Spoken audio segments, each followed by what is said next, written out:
And welcome back to Rather Be Drafting, episode 11 with the hashtag MTGRBD. I'm your host, MP Numbers, and I'm joined by two casual acquaintances. We've got Mr. DerekMaggs. How you doing, buddy? Wow, we have really just been downgraded. Like, Shorty comes on last week, kills it, and now we're acquaintances. Okay, we see where it's at. Hello, Hello, Des. What's happening? How are we all? And yes, how is my favourite acquaintance? Things are good. And of course, we are joined by my other best buddy, because Des is one of my best buddies. We're joined by Foodtime as well, mate. How you doing? Welcome back. Hello. I'm doing pretty good. So I got first this time, but I'm an acquaintance, and Foodtime's the best buddy. Wow. Hashtag playing favourites. I literally just said Des is my best buddy as well. Come on, It was just a bit of fun. Yeah, no. We all heard what we heard. That's it. Where's the off button? Nah, you're fine. We are back. So, yes, episode 11. We're having a lot of fun. We're getting people downloading our stuff, which is pretty cool. So we're going to keep doing it, right? This week, we're going to talk about, mostly going to talk about more Magic 21 spoilers or previews. We're also going to talk about the Cube draft that's happening on Arena right now. And just whatever else we feel like talking about. Sound good? Why not? Sounds great. Cool. All right. First thing I want to talk about. Let's have a look. There was a Pro Tour this weekend just gone. Did you guys know there's a Pro Tour?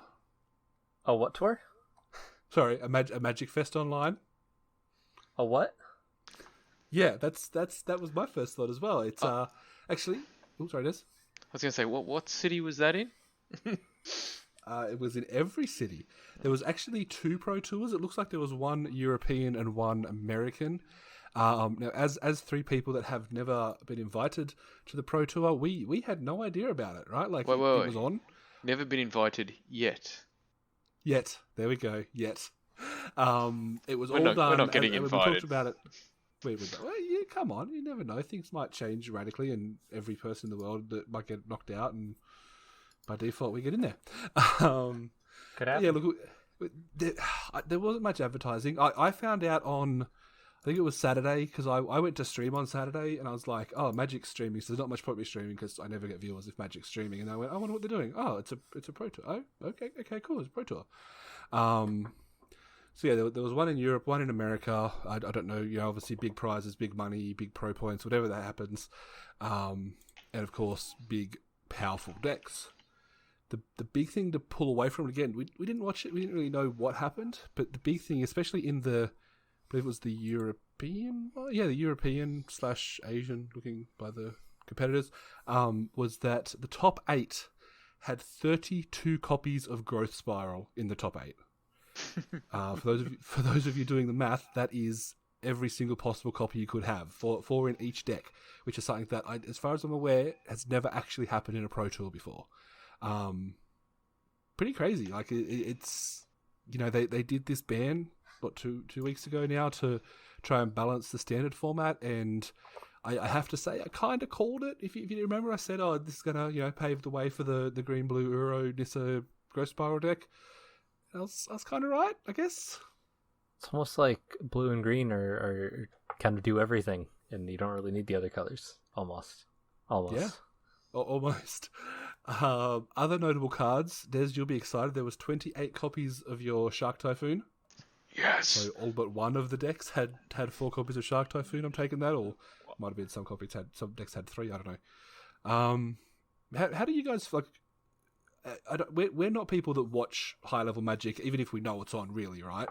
But how do you feel about the meta being so broken? The right word? Like, I was gonna say broken. It's like, let's see who can make the same deck.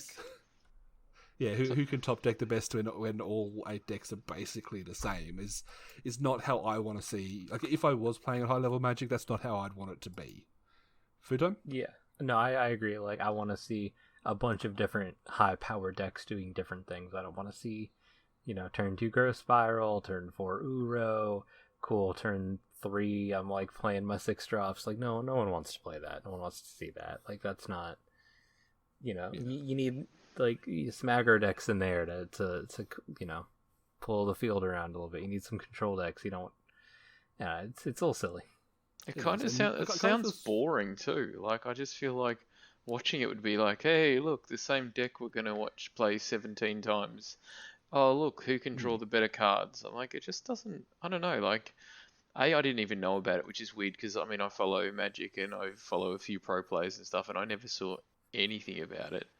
And now just to know that they pretty much all had the same deck, I'm just like, it kind of just feels like watching replay and just going, let's see who has the better luck. Yeah. That's exactly because like you think, especially for that one, you would have gone to top 8. There's 4 games in the semis, 2 games in the quarters, then a game in the finals. Each of those has up to 3 matches. That's potentially 21 matches of the exact same decks. Like I'm not going to sit and watch that. Each of those goes for up to an hour, so that's potentially up to 4 or 5 hours, maybe a little bit less of just literally the same decks bashing each other. There, yeah.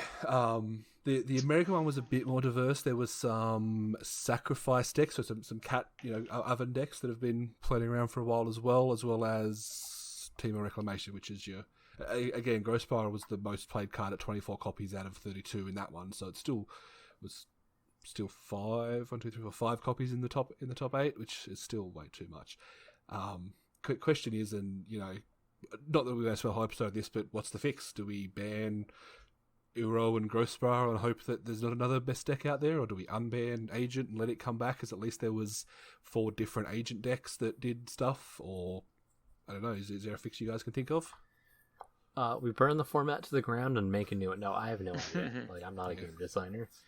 Definitely, it seems like Ghost Spiral is probably like a problem card, and Uro, like just in general. But like, I don't know if you ban both those cards and if that fixes anything.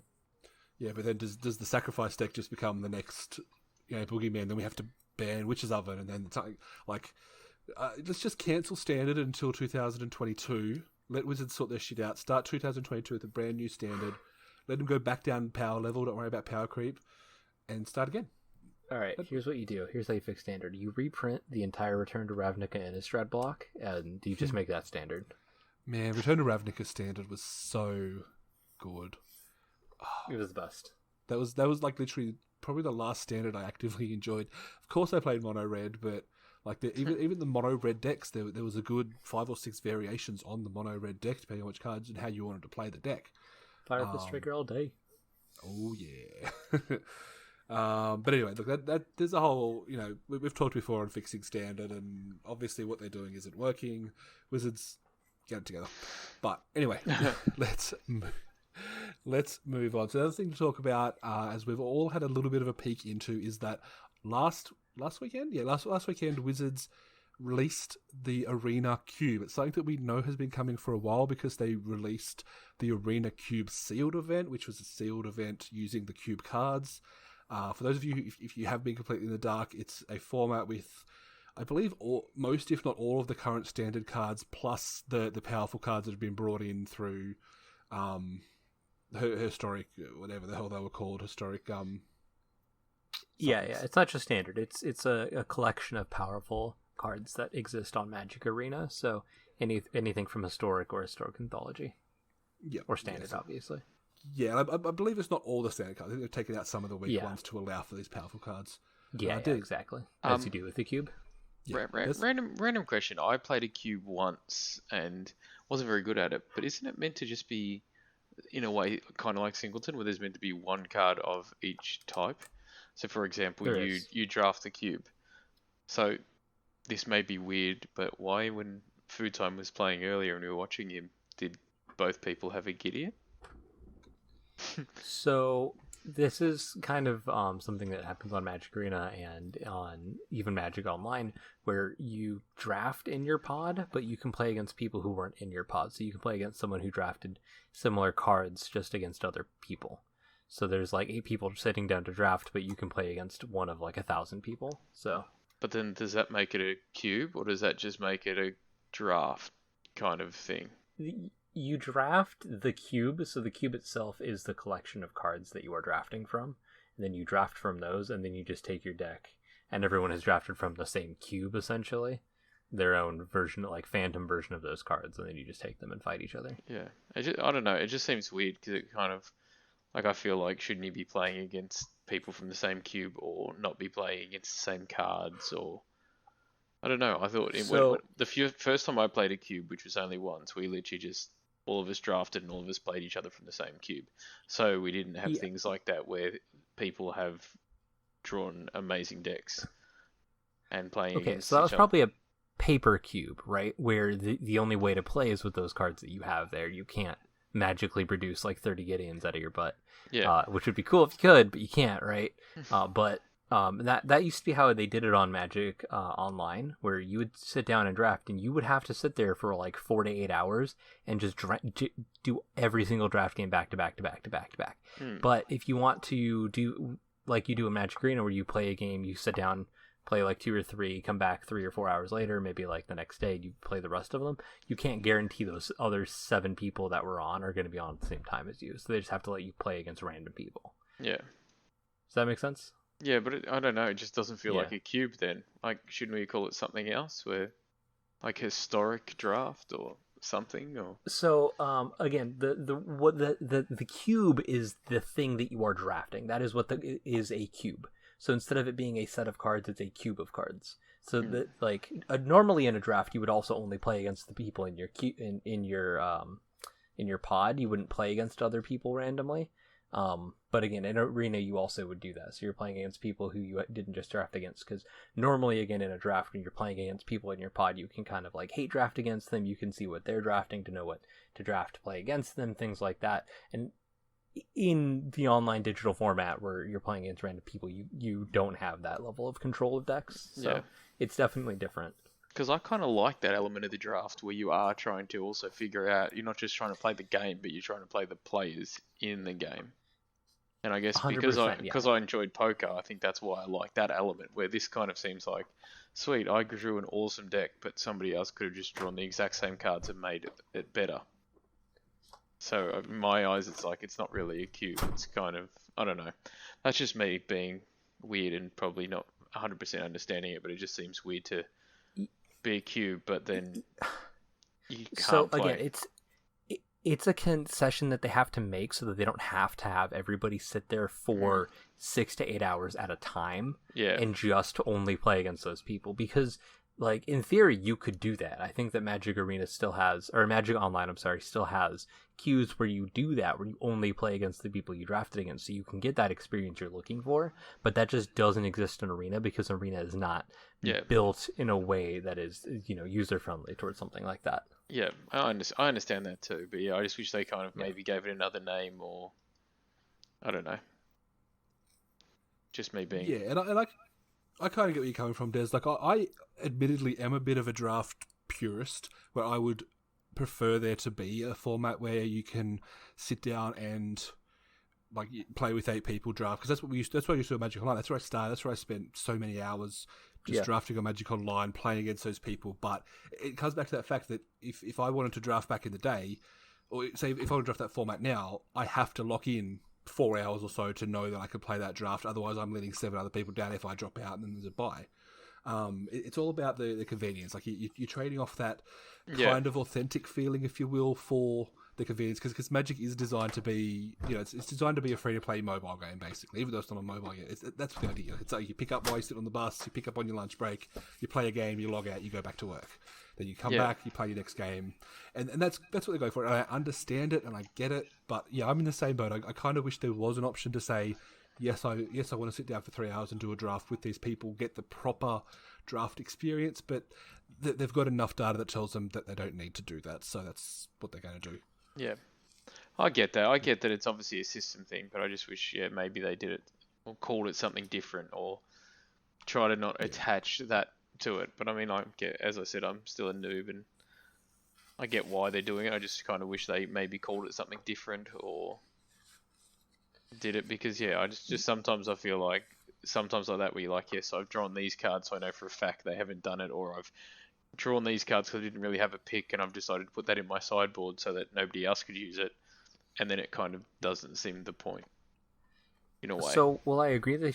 They probably should call it something else to play devil's advocate. you're still doing the act of a draft, you know, against other people. So it's still pretty much the same thing. Yeah. I mean, it's a cube draft, right? Again, a cube is the thing you're drafting, not a set, as opposed to an Ikoria draft, it's a cube draft, etc., etc.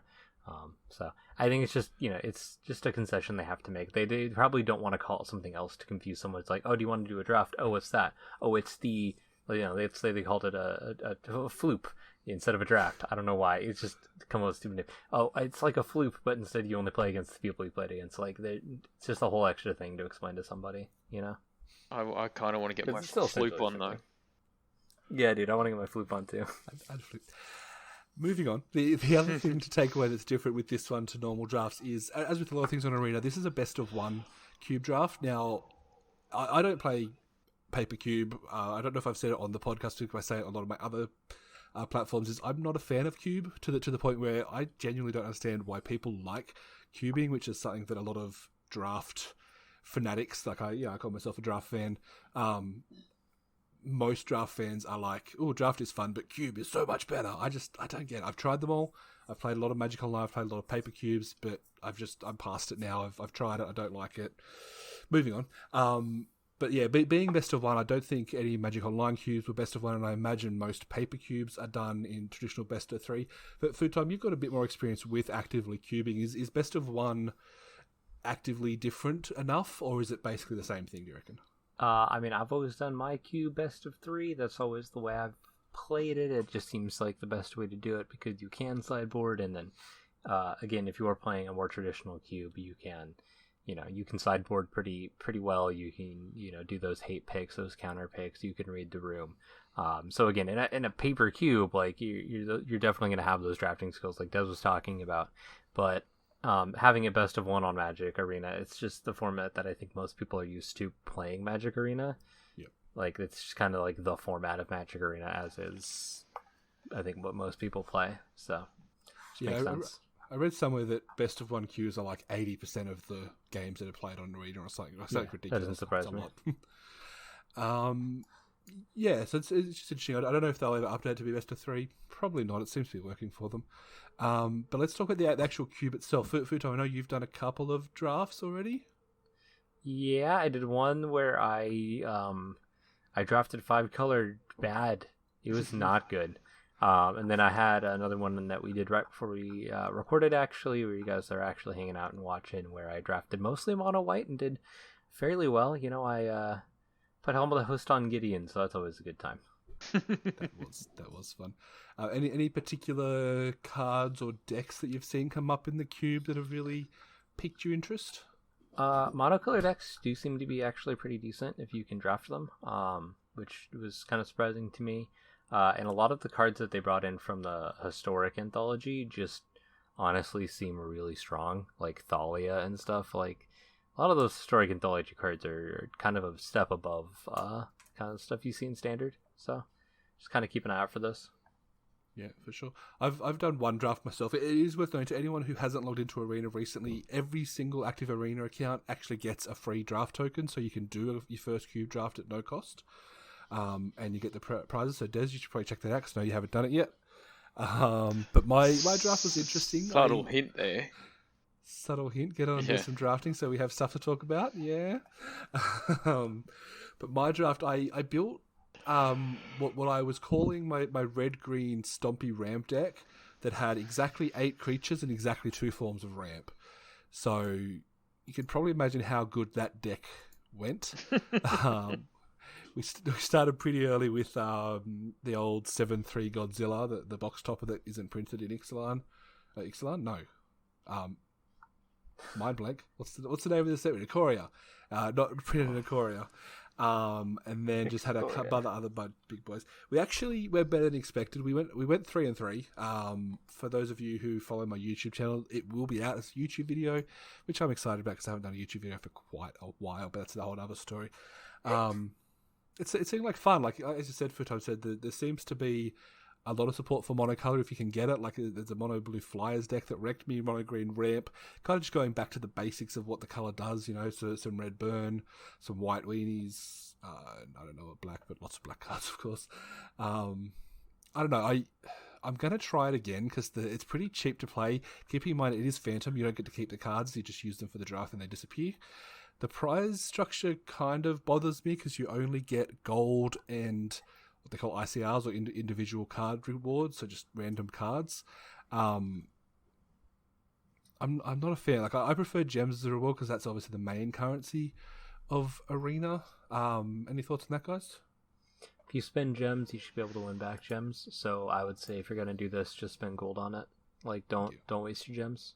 It's not worth it. Yeah, I had a few people comment about that. Though. Like on Twitter and stuff. I had a few people bring it up. They're like, okay, yeah, I got a free token, but what's the point of playing if I can't win gems? And I'm not going to necessarily win enough gold to play another one. It's fun. It's, yeah, like, you definitely got to play at least that first one, because it's fun. You know, try out some card combinations you never tried before, check out what it's like, and obviously then if you like it, you can buy back in for more. So, I'm going to say something very controversial here. I play Magic the Gathering to have fun, so if I'm not necessarily going infinite and winning gems and everything, that's okay. Hang on. I just enjoy playing Magic. What's this fun you talk about? I'm just going to Google this right now. Yeah. What about your EV food time? I don't care about my EV. My EV is irrelevant to me. I just want to sit down and I want to sling some spells, man. I want to have some fun. I want to just make 30 copies of Gideon, you know? Let's just clear things up. There was not 30 copies on that battlefield. Hey, my opponent had more life. There could have been. It could have been. Yeah, on say that I'm probably in the middle. Like, I want to have fun, but also I don't want to play if I'm not winning. I don't know if that sounds bad. Like, if I 0-3 out of a draft, I feel real bad, and I don't want to go again. You know. So for Food Time, I'm going to refer back to you as the guy who cubes. From what you've seen of this format with your 7-8 games so far, yeah.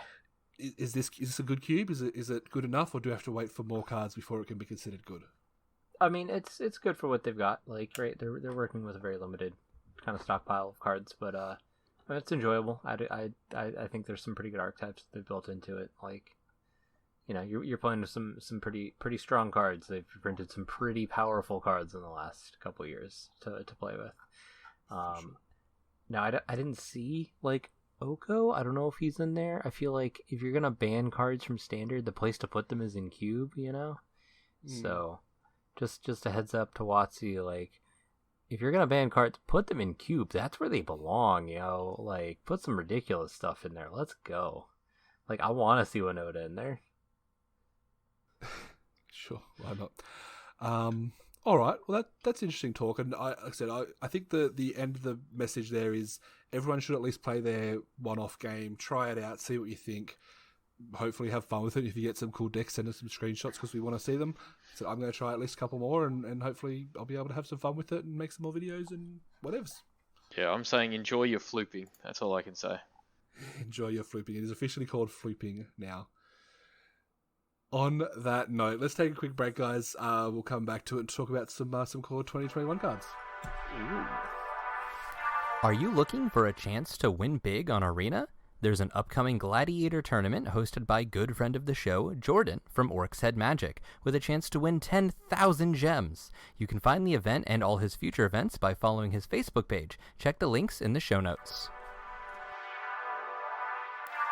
And we're back. Alright, guys, so a whole bunch more previews from Core 2021 have come out, and obviously, Food Time, you weren't here last week. We had Shorty on. It was awesome for Shorty to join us, but you didn't get to talk about any cards yet, so I'm sure you've got lots of exciting commands you want to talk about. I'll let you go first if you want to dive in and talk about some cards. Go for it. So yeah, a couple cards to talk about. I mean, it's not like they haven't spoiled half the set while I was gone. I know you guys talked about a lot of cards last week, so Conspicuous Snoot's a goblin. That's probably going to break Modern, if people still play that. It's red for a 2/2, play the top card of your library revealed. You may cast goblin spells from the top of your library. That's not why he's good. As long as the top card of your library is a goblin, it has all activated abilities of that card. Kiki Jiki Mirrorbreaker is a card with an activated ability. And I just the numbers face light up.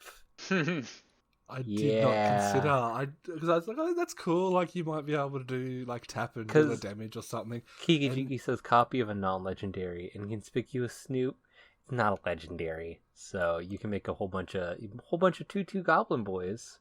And if you have a Perforos or Impact Tremors, you just win the game. So that's cool. Oh, wow. Yeah, that's pretty cool.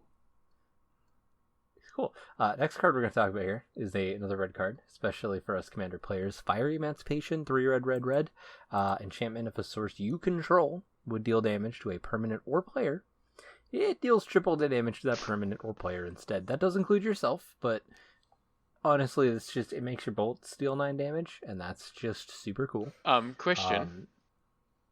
Answer. I'm just saying. So we can put this on a certain card that if it does a certain amount of damage, ends the game straight away. Yes. So you don't put it on a card. It's just a global and it's just an enchantment that says it right now. So if you have a commander with 7 power and it hits somebody, it deals triple damage, and that's 21, and that's enough commander damage to take someone out of the game. Oh, so, God. Yeah, you put this on a Ruikthar. If your opponent casts a spell, it takes 6 times 3 damage for casting a non-creature spell. It gets pretty gross pretty quick. So have fun thinking about that. It makes the card we just talked about, right? Perforos, the original one. He deals 6 damage whenever you play a creature to each opponent. Yeah, card's good. Gross. Another red card, I'm gonna butcher the name. Subira Tolzidi Cavanier. I should be able to say these words. Caravaner. Caravaner. Thank you. Because she caravans. Yes. So I probably butchered all of that, but that's okay. So legendary creature, human shaman, haste, 2/3 for 3. 1 generic mana, another creature with power 2 or less can't be blocked this turn. 1 red, tap, discard your hand until end of turn. Whenever a creature you control with power 2 or less deals combat damage to a player, draw a card. So this is insane. Just like basically pure red card draw for all your goblin tokens or whatever small creatures you have. So she's gonna sneak your goblins through. She's gonna draw you cards. It's gonna be a great, fantastic mono red commander. Sounds like it'd go pretty good in a Krenko deck, right? Oh, most certainly. Krenko's good friends there. Veto, Thorn of Dusk Rose, 2 and a black for a 1/3. Whenever you gain life, target opponent loses that much life. 3 black, creatures you control gain lifelink until end turn. Card's cool. Turns your life gain, which is pretty much bad, into something useful. So I was a fan of that. It's legendary, so people are going to build around it. Mono black life gain. Be fun to see. Karavik Spiteful, 2 black. Karavik is an old legend who's black-red back in the day. Other creatures get -1/-1, so kind of good for just messing people's days up. Messing with the strategies. I just like it when they bring back the old characters in the core sets. Speaking of which, there was another one that I'm totally not looking at here. There was Baron, right? Is that it? Yeah, Baron, Tolarian Archmage, 3 mana 2/2, ETBs, return up to another creature or planeswalker to owner's hand. End step, if a permanent is put into your hand from the battlefield this turn, draw a card. So, interesting self-bounce commander. Very cool to have Baron, though. He's a old card. I think he was from that preview article, like an old card with with a Vanguard that had an old legendary card that was getting a reprint, so I think that was him. It was Baron of Vanguard. I thought it was Karavik. No, Karavik I don't think was a Vanguard, but I think we had the mono green one was also Vanguard. I think the mono green lady. The name blanking on. We can say her name. Jolrael. Yeah, Jolrael. Yeah, who was also a very interesting mono green card draw commander. But I'm sure we already talked about that last week. Somebody I'm sure did. We actually didn't, so go for it. Wow. Okay, so it's whenever you draw your second card each turn, you make a 2/2 cat, which is interesting because mono green and card draw. But considering mono green is very good at card draw, doesn't surprise me if they're getting things like this. And then the second ability, I think, turns. Where'd she go? She else looking at her? 4 green until end of turn. Creatures you control get base power and toughness XX, where X is the number of cards in your hand. There it is. Cool. Did we talk about Ren and Seri? We did talk about Ren and Seri, yes. Ren and Stimpy, yeah. Yeah, Ren and Stimpy, fantastic. So let's move on to a blue card. Discontinuity. Yes. I think is yes. Words are difficult. So that's 3 blue. End of the turn, so it's just time stop at instant. But if it's your turn, it costs 2 blue less to cast, so it's only 2 mana to end your own turn. This is useful for putting end of turn abilities on the stack and then ending the turn, removing them from the stack, essentially countering the bad effects of, at the beginning of your end step, sacrifice this creature or whatever from like temporary ability making. If something makes you lose the game at end of turn, once that ability goes on the stack, you can use this to end it. I'm going to side tangent here real quick into the Commander's rule change that they made recently. Because this card does kind of matter for that. So, and I think they talked about it on the command zone. So if you've already seen that, just ignore me here. But, because I know you guys probably haven't. The Commander rule change is that now when a Commander Ghost dies, it used to, instead of going to the graveyard, there was a replacement effect that put it in the command zone. Now that card does go to the graveyard, and then there's a triggered ability where you can now put it into the command zone so that your commander has now triggered their death abilities. The problem with that is you can now stifle or end turn that triggered ability, so that commander now permanently remains in exile or graveyard or wherever they were put. So I personally am not a fan of this change, because the whole point of changing these rules in the first place to make it a replacement effect was so that you couldn't permanently lose your commander to things like this, and now you can again. So hopefully they come up with some better workaround for this. I would like to see that. So does that mean... Keep in mind. Go ahead. So does that mean with this card, for example, if I swing at you food time for lethal with everything, you can just end the turn and it doesn't actually... trigger? Turns over. Yep. So you could almost use it as a board wipe or a savior. Oh, man. Yeah, as a fuck. So the super big use, right, is use commander like Rune of the Hidden Realms, where it's 2 tap, exile another target creature, and then return it to the battlefield at the beginning of the next end step, and you exile someone's commander, and then they can choose to put it into the command zone or leave it in exile. If they put it in the command zone, and then it goes to the command zone. If they leave it in exile, you can then end the turn on them when you go to end your turn, and then the trigger, it's now a delayed trigger, so the trigger goes on the stack saying, hey, return the exiled card to the battlefield, and then you end the turn at the end step. That ability goes away, and that commander is then stuck in exile forever. Wow, that'd be brutal. Yeah. So, wow. Yeah. So, super dumb. Question. Is Magic a great game? I was just scrolling through, and I noticed that there's an Archmage that looks, or that kind of has the Professor in it, that kind of looks a little bit like Liam Neeson. Is that Baron that we were talking about before? Yeah.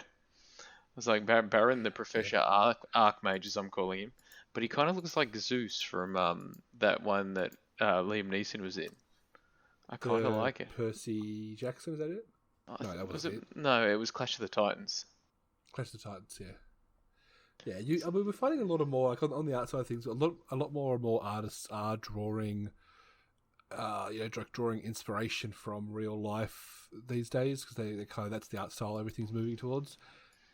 If you know enough pop culture, you'll definitely recognize some characters from the cards on Magic, which is cool. It's cool. There's one card that I want to talk about just because it seems very real.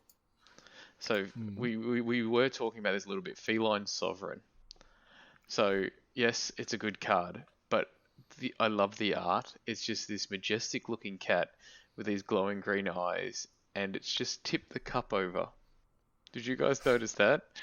How cats are just known for knocking stuff over? It's just next to this cup that's just been knocked over, and it looks like somebody's just yelled at it, and it's just like, sorry, did you say something? And just turning its head. And I kind of love the art by itself. Yeah, it's like, what? It fell over. Not my fault. That being said, the card is kind of bonkers.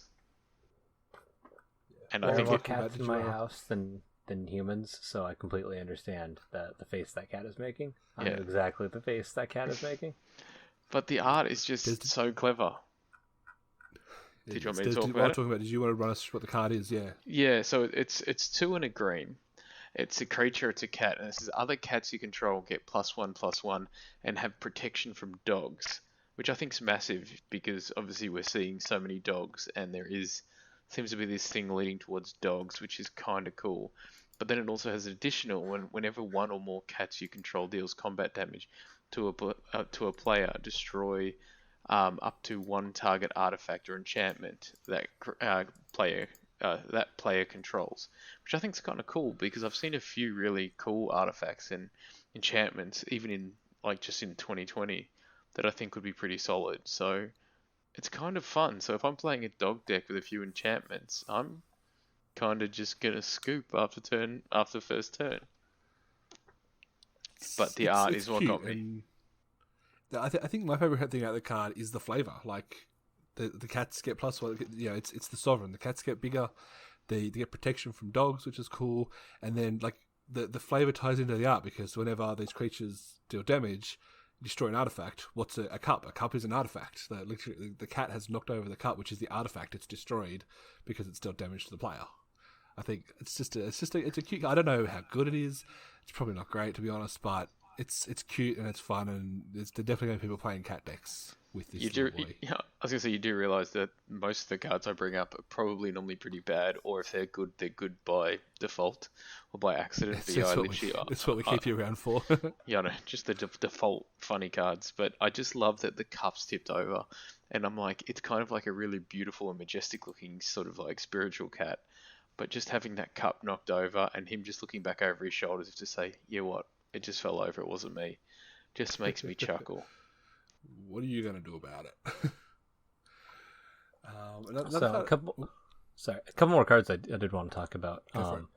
There's a Sublime Epiphany. It's 4 blue for an instant that does everything a blue card does. And I think Numbers wanted to talk about it, so I'll let him talk about it.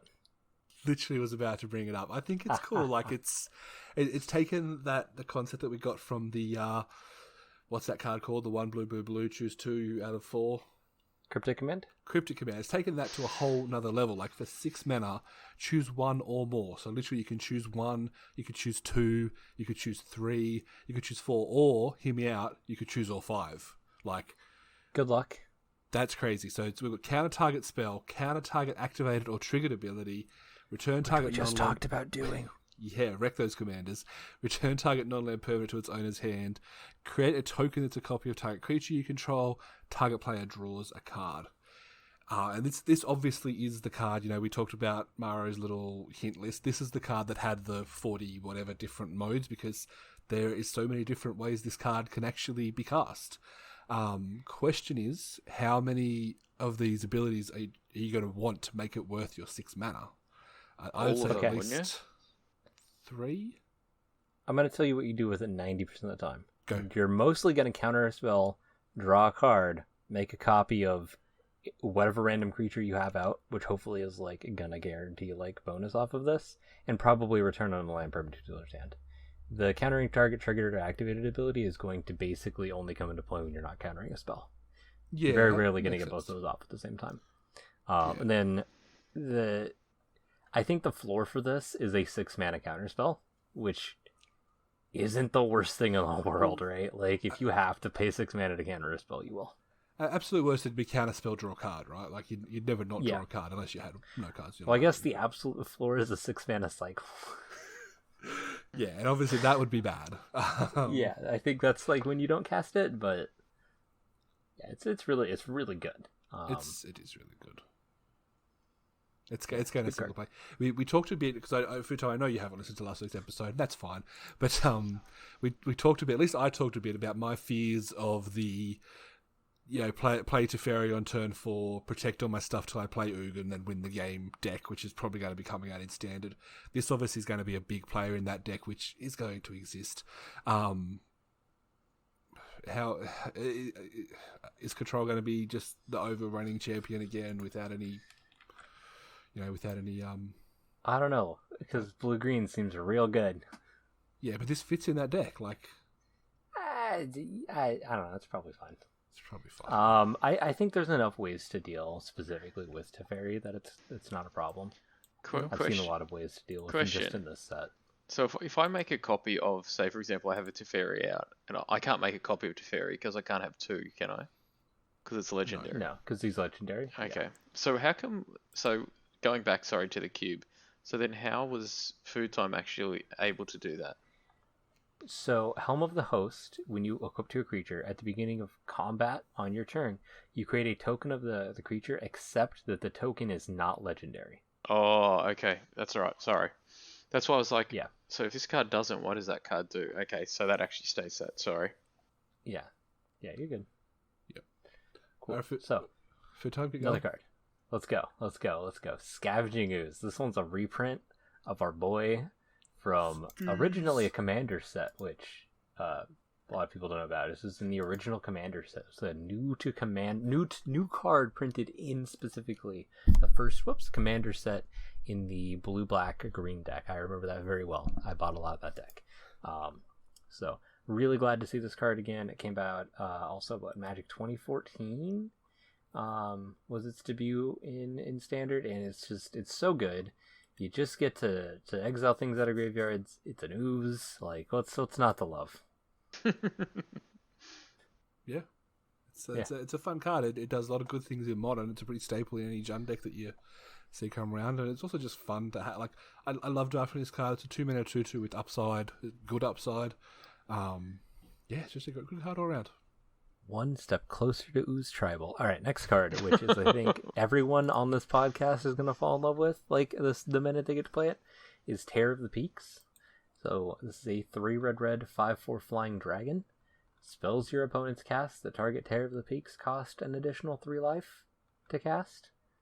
So you gotta bolt yourself to even target it, and whenever another creature enters the battlefield under your control, Terror of the Peaks deals damage equal to that creature's power to any target. Nice. Wait, so what? So pretty much every card I draw, you could just lightning bolt it back to the... No. So if you want to target this guy with a removal spell, you have to take 3 damage. You have to pay 3 life just to target him. Far out. Just to target him. Pacifism, just like Doomblade, anything. The important part is that second ability. So you play Terror of the Peaks, right? And then you play like a 4/4. You get to deal 4 damage to something. If you give him Infect in Commander, it gets pretty gross. If you return him to the battlefield at the same time as, like, let's say 4 or 5 other creatures, you might just win the game. So, like, what I'm going to do with this, right, in Commander is I have a Kali of the Vast, like, wheel recursion deck. So I'm just going to wheel half my deck into my graveyard, play Living Death, return, like, 30 creatures to the battlefield, including this, and he's going to kill everybody for me. Right? It's going to be sweet. This goes in Dragon decks. Like, it's a 5-drop 5/4 flyer that is going to get 3 life out of your opponent no matter what. Like, they have to target it with something to kill it, unless they're blocking it with something bigger, which I don't see them doing on turn 5. I don't know, maybe in a blue-green deck. Never mind. But but still, super good card. So if I pacify it though, and I take 3, does that active ability still go off? Yes. Mm-hmm. Oh, so even if I pacify not a good card outside draft. Oh, so even if I like put it in one of those orbs, whatever it is, I've just forgotten, enchanted orb or whatever it is, it still... No? It captures Sphere? No, because it just taps the creature, so he still has his activated ability. Oh, yeah, okay. if you're talking about Banishing Light, that's different. Like Banishing Light or Oblivion Ring, they exile the creature from the game, so you still got to take the 3 damage to cast it, but once that's on it, it's gone.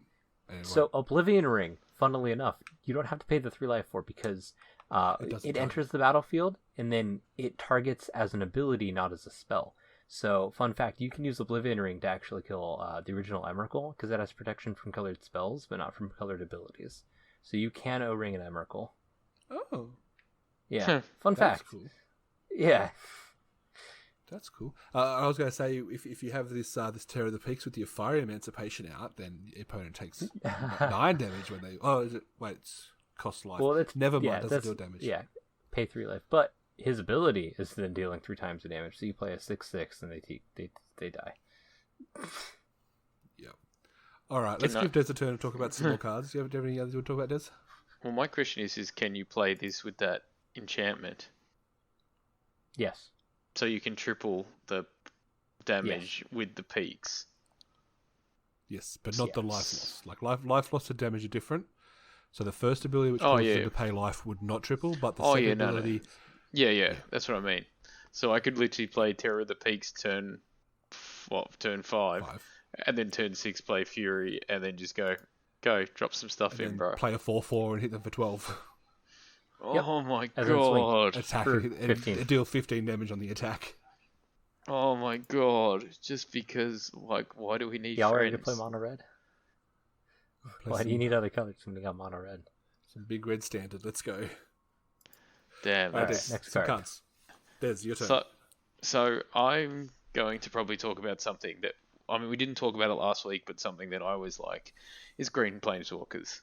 So Garruk Unleashed. So it's 2 and 2 green. Up to 1 target creature gets +3/+3 and gains trample until end of turn.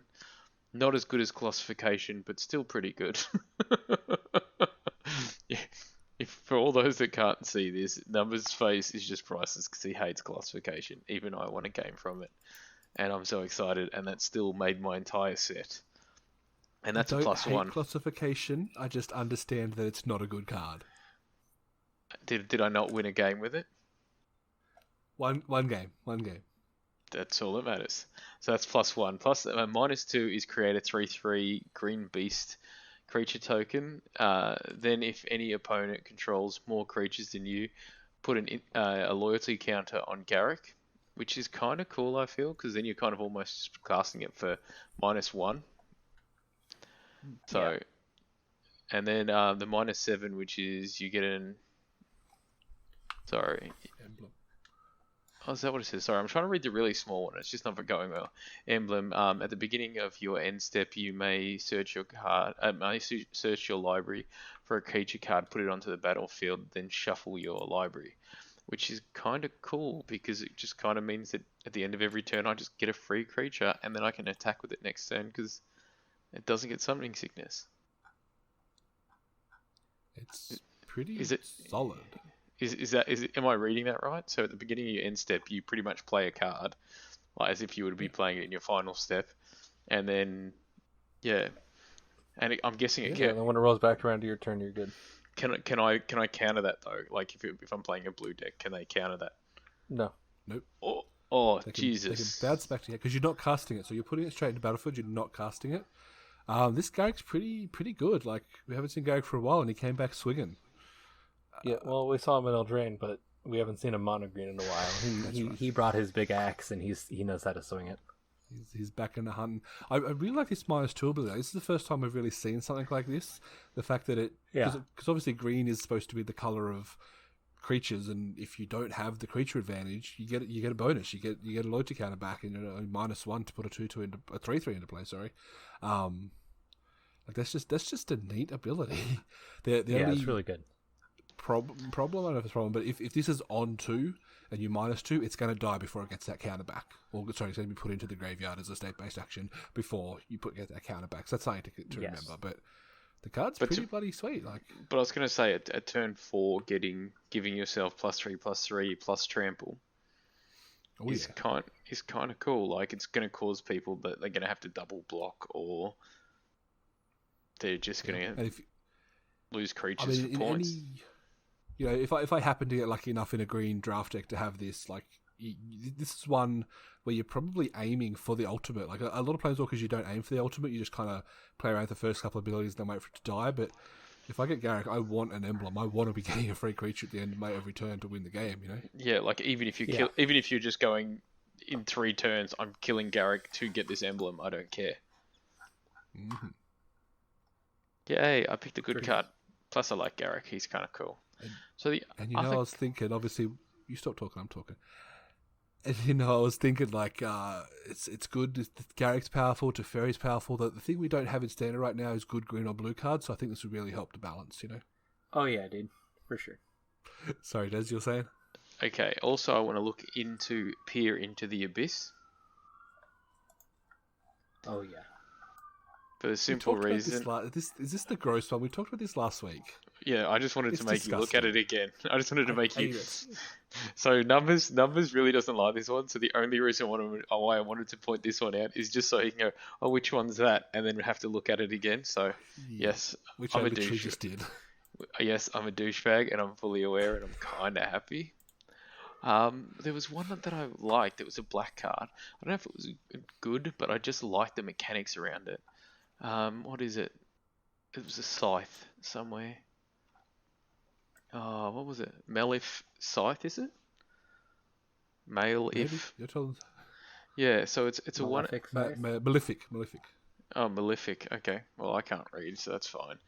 It's a 1 and a black, and it says Malefic Scythe enters the battlefield with a soul counter on it. Equipped creature gets +1/+1 for each soul counter on it. And then it says whenever equipped creature dies, put a soul counter on it. Equip 1. So I don't know if it's... I don't know. I just kind of like it, I guess. I think the art is absolutely just haunting. That looks like this beautiful kind of like almost like this sort of arcane altar with these beautiful red candles around the ring and just this kind of like backbone kind of handle that is, and with a beautiful black blade. And I must say, I love the little touches of the light that have actually gone on the blade and on the corners of the actual on the sort of I guess the indent into the altar. It's such a beautifully and cleverly done art, and I love this art. I don't know if it's going to be a good card, but again, as Derek only does, is I go by the art and hope it's good, and then watch them roll their eyes when I read out a card. It's fair. That's a pretty sweet card for like an aristocrat deck. Yeah, I don't think it's going to be making waves, but it'll have a place somewhere, right? Maybe. Sure. Here's another card I want to talk about. Costs 1 white, and it's called 9 lives. Yep. Oh, that one's and cool. It's got hexproof. If a source would deal damage to you, prevent that damage and put an incarnation counter on 9 lives. When there are 9 or more incarnation counters on 9 lives, exile it. When 9 lives leaves the battlefield, you lose the game. Does anyone know what the plan is with this card? The what? Do you know what the plan is with the card? Phase it out. Nope. You get it to 8 counters and you give it to your opponent. Oh. But is there anything that you can do that can do that, or? Not in standard, but yeah. Not in standard, but like if you play modern, there's Harmless Offering. If you play commander, there's Zedru the Great-Hearted.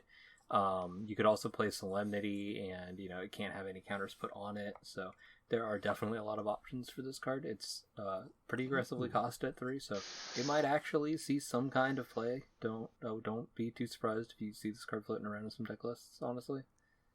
If you flicker it, it goes back down to 0 counters. But if you flicker it, you lose the game. So yeah. Yeah, so don't do that. Don't do that. Unless you have a Platinum Angel out, and then you just laugh at everybody. My God, it's there's definitely going to be some modern decks with this and Solemnity just to lock you out.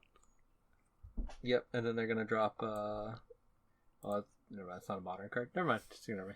So, question: Can I Decree of Silence? Can I like swing with my 1/1 and do 1 damage, and put 1 on there? Then technically bolt you for 3, and put 1 on there.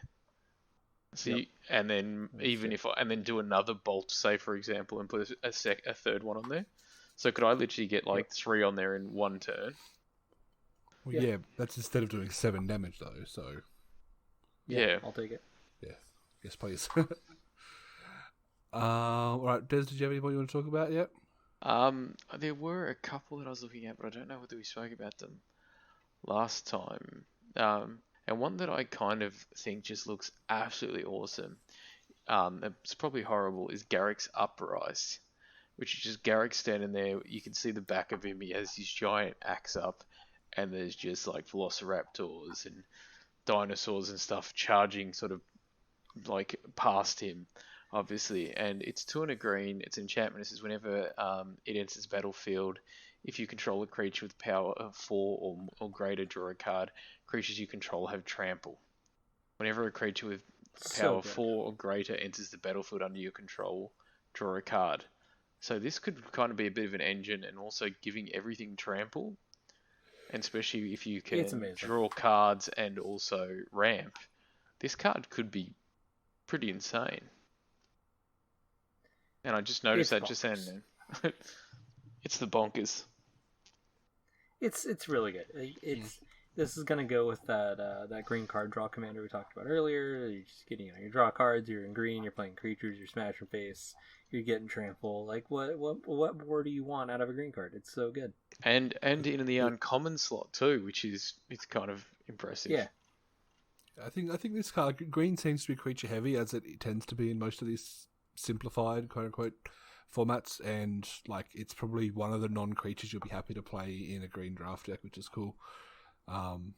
Yeah, it's probably the best card. Like, there's a lot of these kind of style of enchantments that just aren't good enough. Like, if it was just all creatures you could have trample or something, they're just not good enough. But yeah, it drew you one card. Yeah, the combination of abilities, 3 different abilities for 3 mana. You're going to be mostly happy to take a turn off to cast this and then keep casting creatures afterwards. So my question: you are in pack 2 of your draft. You're kind of in green and another color, and your rare isn't amazing. Would you take this first pick? If I was if I was in green with a good amount of creatures, especially creatures with 4 power or more, yeah, for sure. Yeah, it's card advantage. I'd take it. So this is I'd probably take it and pick. This is that good that it's worth to pick one, pack 1. Well, not pack 1. No, pack different. 2. Yeah, yeah. probably. Pack 2 was your scenario. That one, yes.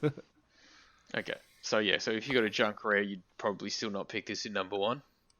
No, it depends on the rest of the pack. I mean, honestly, I'd probably pick it fairly highly, but like I really like my big green smushy boys. Yeah, but I'd prefer to have the big green swishy boys before I pick this. Oh, for sure, but like, I'm not going to be unhappy if I pick it first. Yep. But that's just me. All right, let's finish up talking about the gold uncommon. So in the last episode, we talked a bit about the gold uncommons. Now, I'm a big fan of them because they give you an idea about what the archetype for those 2 colors are going to be, and it kind of pushes you in. Lets you gives you an idea, like lets you decide and lets you work it out, especially when we're in this part of the format. Last week we talked about the Indulging Patreon, which is white-black, so lifelink, the black-red, which is the Sacrifice Pirate, and the Snaky Boy, which is blue-green card draw. Snaky Boy. Snaky Boy, yeah. We gave up trying to pronounce the name, so calling him Snaky Boy. Well, I called him the Boomslung. The Boomslung. Lore scale Coatl? Coatl, or is it? Yeah, I don't know. So those formats. Let's talk through Food Time. You've had a look at them already, yeah? Yeah. So we got Alpine Houndmaster. That's the white-red one. It's a 2/2 ETBs. You get to search for a doggo and another doggo, fire doggo. Put him in your hand, and then when he attacks, he gets a bonus equal to the number of attacking creatures. So that's pretty cool. Like he just wants to grab some doggos and attack. Yeah. So white red's obviously the just play creatures for color so far. Play guys and turn them sideways. It's what red white do. Yeah. Twin Blade Assassins is a 5/4 elf assassin, which is a pretty beefy elf. At the beginning of your end step, if a creature died this turn, draw a card, so it's doing its black-green thing of, wants things to die. Never seen that before. Experimental Overload. Card I really like. 2 blue-red, but I'm an Izzet boy, so I'm a little biased. Sorcery. Create an XX blue and red weird creature token, where X is the number of instant and sorcery cards in your graveyard. Then you may return target instant or sorcery card from your graveyard to your hand. Exile Experimental Overload.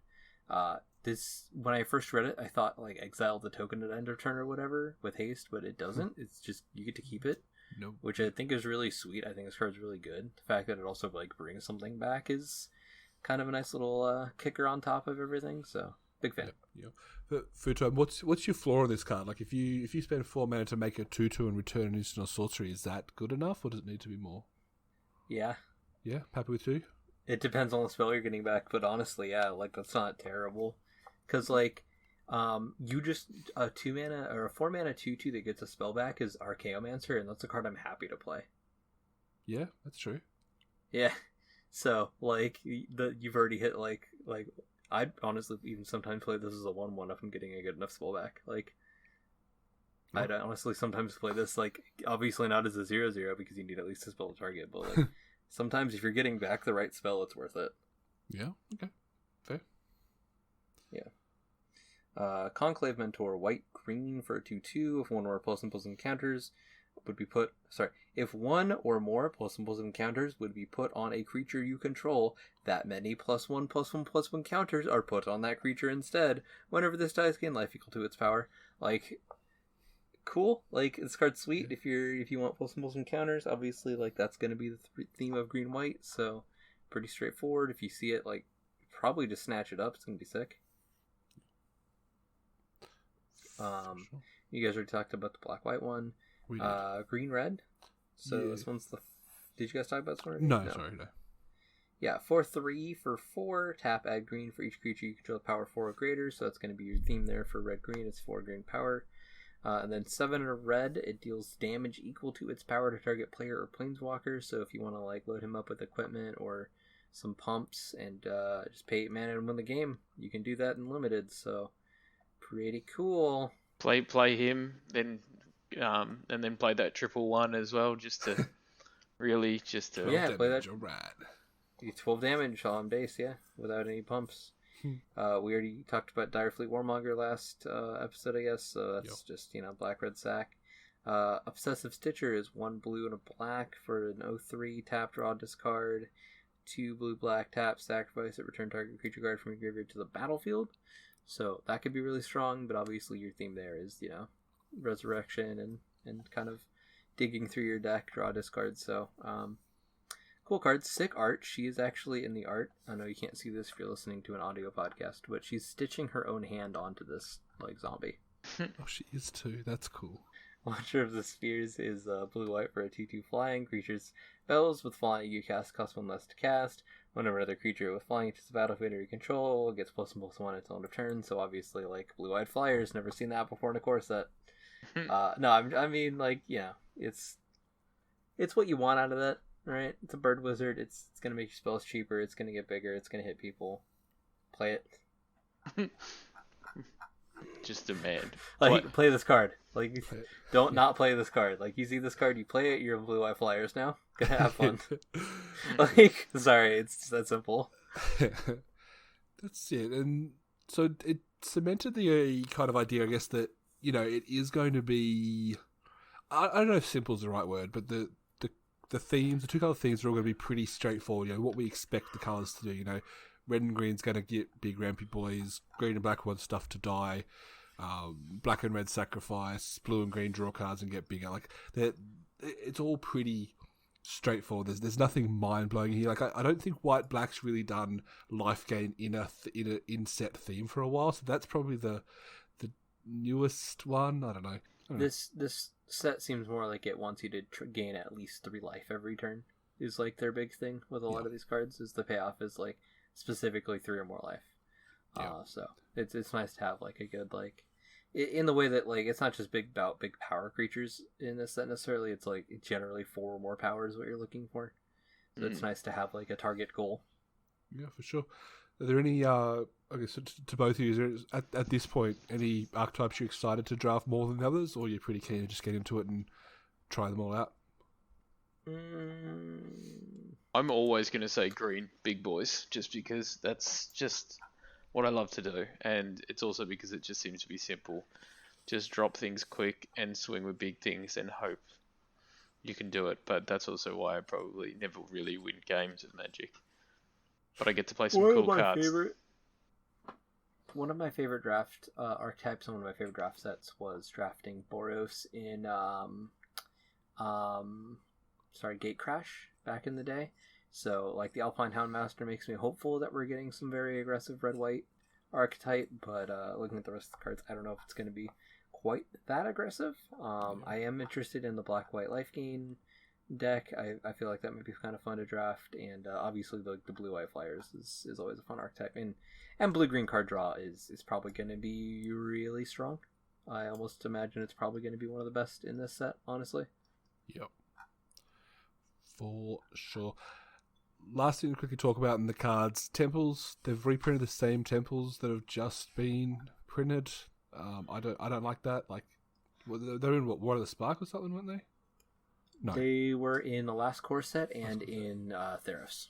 Theros. So they're literally in 3 standard sets.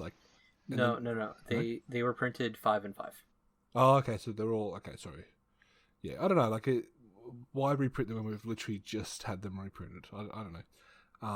Good for paper standard, bad for arena standard.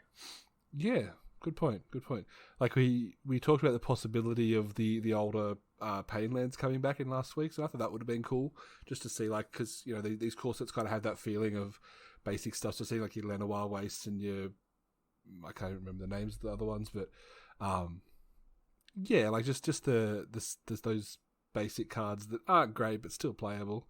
Would be nice to see them, but I guess we just decide to go for temples again. One thing I do want to note about the lands being reprinted is that they really need to come up with some kind of arena protection for, if you already have the non-M21 version of those lands, you should not be able to crack those open until maybe the last rares. Just because it's really what's the point in opening a rare that you're gonna have a 5th copy of? It really just doesn't make a lot of sense, and it feels really bad to people that are literally going to pay for packs and open cards that are going to be a 5th copy, which doesn't do anything. It doesn't give them any progress towards their vault. So they really need to come up with some kind of protection for that before the set releases. Otherwise, they're going to have a lot of people be really, really upset. All right. Well, I think we're good to wrap up, guys. Any last thoughts before we start wrapping up and do Dez's question? No. Cool. One thing I wanted to quickly talk about, we are looking at doing a live recording next week. Now, it'll be during the early access streamer event, which I have been invited to, thanks to the folks over at Wizards of the Coast. They've given me a preview account, so I will be doing some streaming, followed up by a live episode of RBD, as long as everyone is available. So if you want to check us out, we're going to put out some questions onto the Twitters. If you have some AMAs, we can ask us questions, we'll answer them. And if you happen to find yourself over at twitch.tv/MP numbers it'll be food time. What time is it now?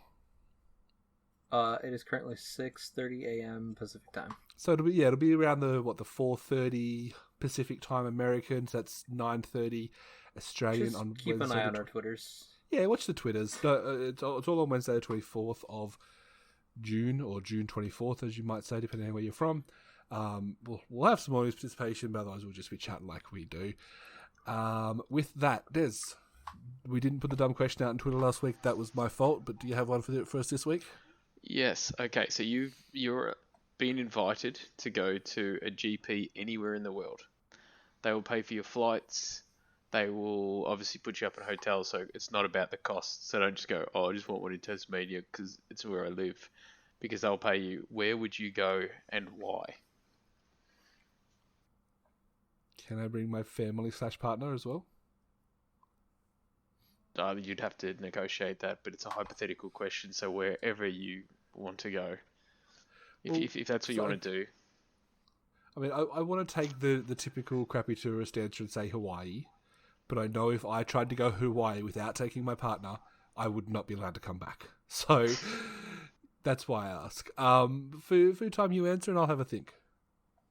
So I would be remiss if I didn't say I'd like to obviously go to one in Australia so we could all play together. That would be super sweet. But I would also like to go to one in Japan because I want to go to Japan. And if I'm getting a if I'm getting a free flight, then I'm just going to take it to Japan and go be a weeb out there. It's going to be great. For sure. If I'm going to be honest, I'd probably say Canada. I've always been interested in Canada. It's kind of, from my understanding, it's very Australian-ish, but obviously the opposite side of the world with a lot more American influence. And no guns. So, I'd probably say a Canadian GP, probably in, not the dead of winter, but where it's kind of cool because I like cool weather. And, I'd like to see what it's all about. Oh, God. What about you, Des? As somebody that's been to Canada 4 times, I highly recommend it. I love it out there and could definitely live there. But it might be a bit cliche, but I want to go to the Las Vegas one. Because I've always heard big things about it. It always seems to be the big kind of North American event.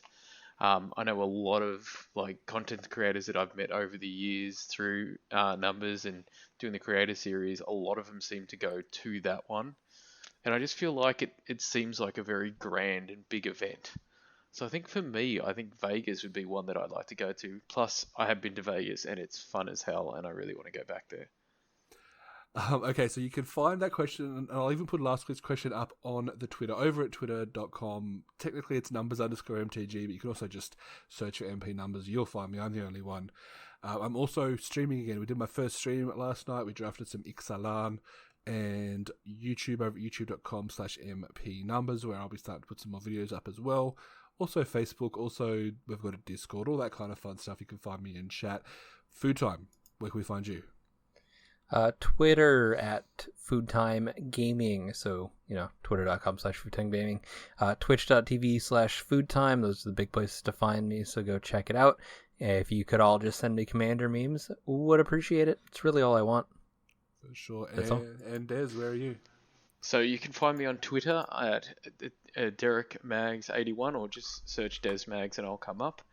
You can find me at my website where I release tech reviews, game reviews, at desdoes.com, so DEZDOES.com, and I've just started streaming in the last month, so I actually don't do Magic the Gathering, unfortunately.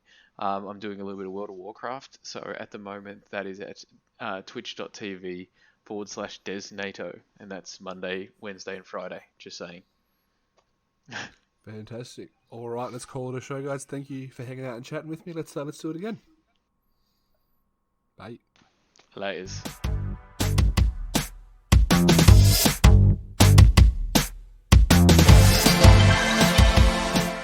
Swear to God, every time I look at the time and I'm like, okay, we're at 45 minutes. We'll start to wrap up. Like it's okay. It's getting to 50 minutes. I'll start to wrap up, and then look again. And it's fucking hour and a half.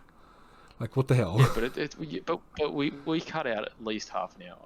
No, God no.